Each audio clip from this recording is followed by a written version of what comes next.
Alright, so for my first video, I figured I'd show you guys the double zenithal highlight I used on my salamanders, but I'm not going to show you on my salamanders. I'm going to show you on that death guard.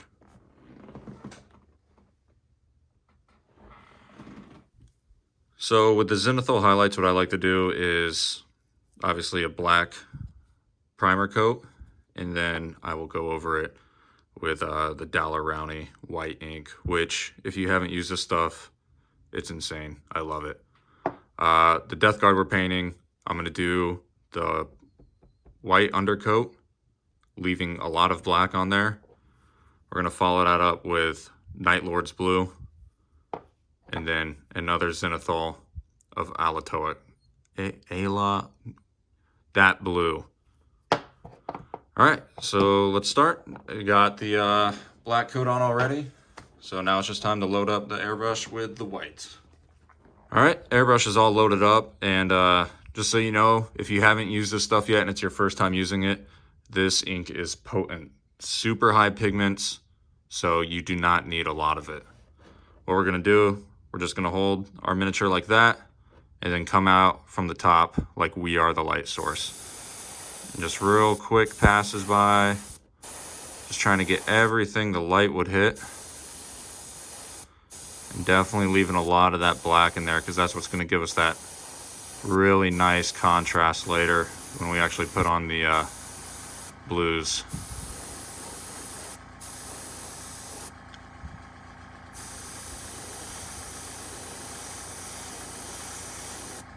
Now you don't want to go heavy with it, but you also don't want to leave a super splotchy white finish, because that'll show up in your base coat.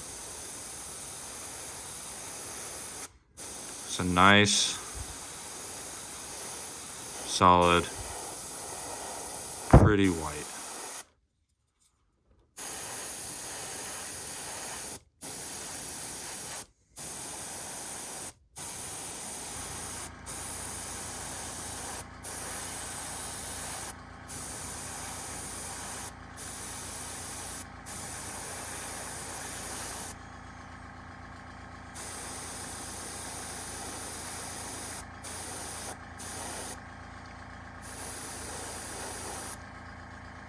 I'd say the angle you want to hit it about is about a maybe 30. I wouldn't go too much more than that though, because you don't want to get any of the white underneath those edges. You definitely want all your recesses still being black.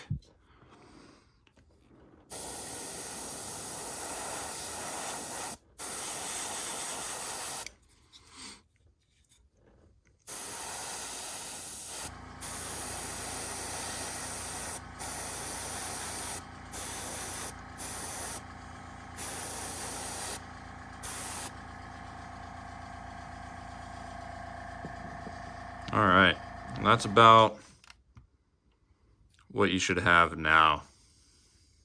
You can see there's still plenty of black in there. If you look at it from the mini, from the bottom, you can see a shit ton of it. If you look at it from the top, it looks like almost a solid white mini. Now let's hit up the blue. All right, so we got the Night Lord's blue loaded up into our airbrush. One of the things to remember when you're working with a zenithal highlight like this is you want your base coat to be pretty thin. I don't know. Yeah, it's going to be kind of tough to see in there, but that is, it's really thin down paint. You want that zenithal highlight showing through your base coat, so you're getting all that contrast. So work in really slow, very thin passes.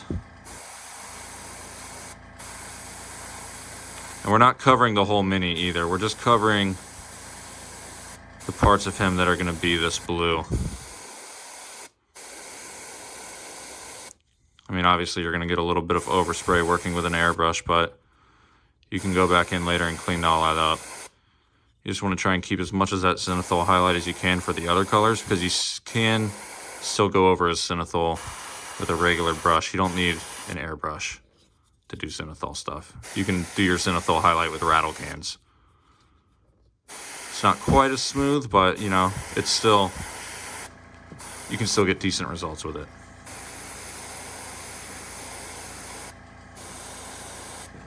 Try not to spray too much up into the cracks like that, because you definitely want to keep most of that black. This is what I was talking about earlier within that double zenithal. That's how we're getting that big contrast. We're kind of going to leave the black almost untouched, but we are going to cover it a little bit just to get that nice transition into the white parts.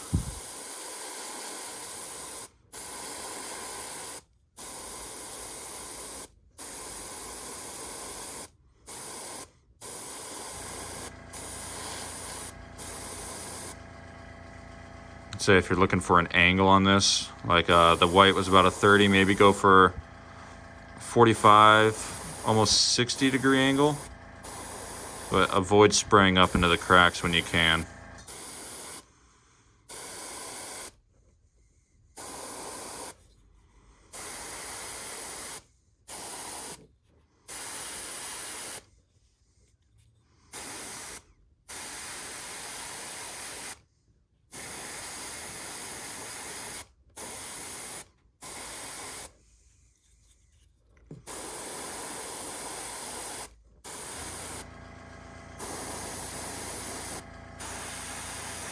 If you think those white parts are popping a little bit too much, you know, it's fine to just go over again with a few more passes of the airbrush until you get a tone you like.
All right, there we go. That's the base coat applied on our model. You can see we still got the black on there, giving it those nice, rich, deep shadows. That works especially well and super important when you're working with a dark base coat like that blue. Night Lord's blue especially. But now that that's done, we're going to go ahead and hit it up with this blue. I'm through trying to say the name of that. But yeah, we'll get the airbrush cleaned out, load it up with that, and we'll be back here in a second. All right, we're back. We got the Alatok blue loaded up. Hey, got it. This is just going to be a super quick highlight. We're hitting the high points of the armor, and it's pretty much going to be the same as like when we did the white. Not really wanting to go past, what was it? Yeah, 25, 30 degrees, kind of like from the light source. And just real quick passes, just because this is a way lighter blue.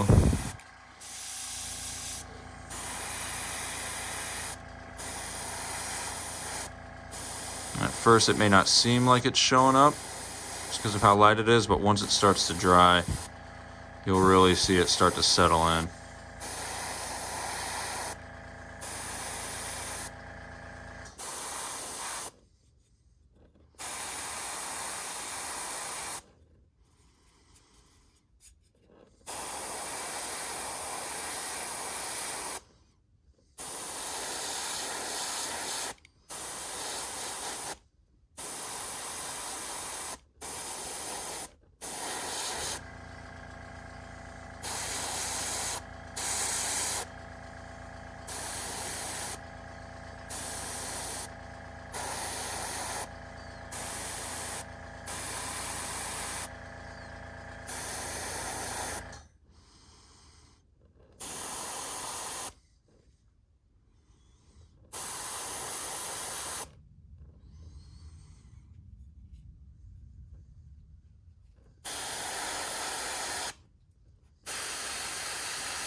case you're wondering also why we're not doing Death Guard colors, normal Death Guard colors on this guy, my buddy who has about, I don't know, 3 or 4 armies now, none of which are at 2,000 points because he can't decide on one, has finally decided to start a Death Guard army, and he wants to do like a drowned theme from Game of Thrones, kind of. So we're going for more of like an Ironborn, stuck in the water for a couple thousand years look, and a dark, oceany blue is kind of what he wanted. So that's why we're using these specific colors on Death Guard instead of the original Death Guard greens. All right, so that's it. As you can see now, this is what we have so far on the mini. It's got that nice bright blue highlight, deep blue, and then still has the blacks in there for the shadows. It's going to give you a lot of contrast in there, especially when we start putting edge highlights in of these even brighter blues. It's going to be a lot of contrast. It's going to look good. So I'll go over that stuff if that's something you guys want to see in a later video. Edge highlighting, I can go over that. I can also go over how we're going to do the shoulder trim and, well, all the armor trim, not just the shoulders. Anything you guys want to see, I'll probably do a few more tutorials on this guy just before I finish him up. So that's it.